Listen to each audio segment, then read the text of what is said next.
Agents, Luis Moreno here with Think Medicare, Think ACA. I got two questions this morning. Two different agents, same question. So I'm creating a video on this question, and that is, Luis, my insurance just had a newborn. What are their options when it comes to healthcare? Okay, I'm going to answer that question as soon as you guys like, comment, and subscribe to the channel. All right, so how do we answer that question? Okay, so let's assume that mom and dad have an ACA policy. Okay, let's say they're a household of two. Okay, and now with this household of two, let's say that they they're going to have a newborn. So we've got some issues here that we got to talk about. So I'm going to share my screen. We're going to run a quick quote. I'm going to give you an idea here. Guys, I've got a community of ACA and Medicare agents that we're putting together. 25 years in business is what I'm going to be sharing with you. Guys, come join us at the community, a community of ACA and Medicare agents, and we'll show you how to grow. All right, so let's assume that we've got a 35-year-old mom and we've got, 40-year-old husband, okay, and they're making $50,000. Okay, so let's just say that they're on this specific plan right here. Okay, so they're on the plan and they're paying $191. This is their plan. Okay, now baby's born. Baby's born on January the 15th. Okay, baby's born, and they call you a week later and like, hey, I need to add my child to the plan. Can you give us an idea of what this is going to cost? Okay. And first of all, can I add the child and what's going to be my cost? So a couple of scenarios here. Okay. So pay attention. Okay. First one is, yeah, you can add the child.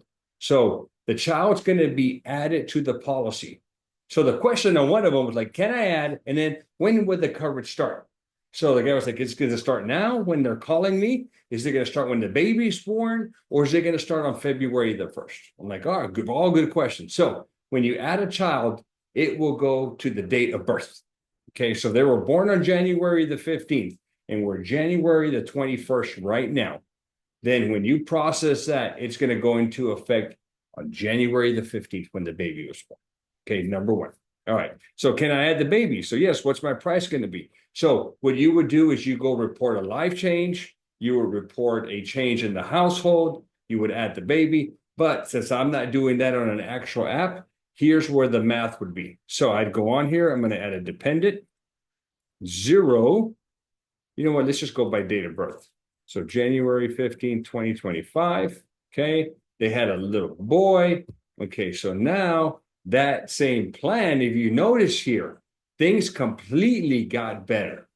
Okay, so remember, it was $191 a month. It changed. Premium decreased because they got more assistance. It went up to $107 a month.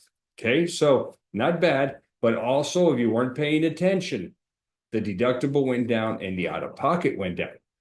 Okay, so what was it before? So let's delete. It was almost $7K on the deductible, or let's just say $6,800 on the deductible, $7,300 on the out-of-pocket. When I add that dependent. This video is being sponsored by Agent CRM. Agent CRM is a CRM that I use for my agency for every line of business: auto, home, life, commercial, Medicare, and ACA. It should be the CRM that you use too. Click up here to get some more information.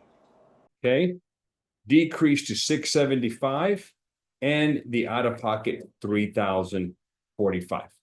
Okay, so why did it change? I didn't change anything other than add a third household member.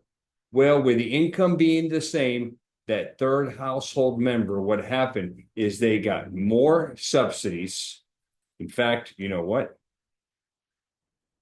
Let's go back in here. Okay, oh, that was all good. Okay, so you notice what I did there, guys.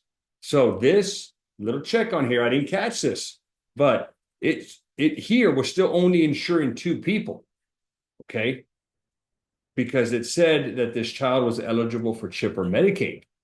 Okay, this leads me to the second question that I got from them insured. Hey, I'm getting this, so what do I do here? Okay, now what I would do is talk to the parents and say, hey, parents, Are they eligible for CHIP and Medicaid? You got a denial letter, you want to go that route. If they say, no, I've been denied, I'm not going to get it, then you can click on here. It will add that child to the policy. Okay, now this is the plan, and you would proceed through the application, but you're going to be asked a question of when they were denied CHIP and Medicaid.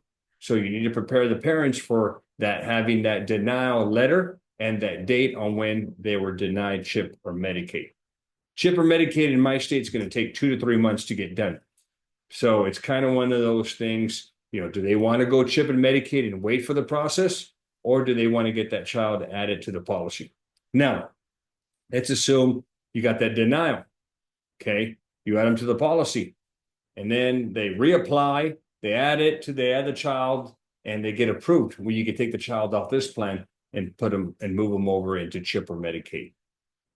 Normally that doesn't happen, but just something to think about. You want to know everything about ACA or Medicare? Click up here to get my ACA and Medicare Smart Books. Guys, this is Luis Moreno with Think Medicare, Think ACA.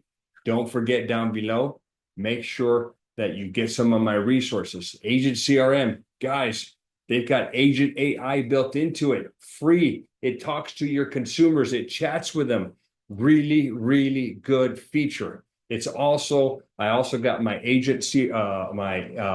my smart books for ACA and Medicare in both English and Spanish. And I've got my ACA 101 course. Guys, if you don't know what you're doing with ACA, you're not selling very much, you want to learn how to do it, take advantage of my course. Guys, you're going to love it. This is Luis Moreno with Think Medicare, Think ACA.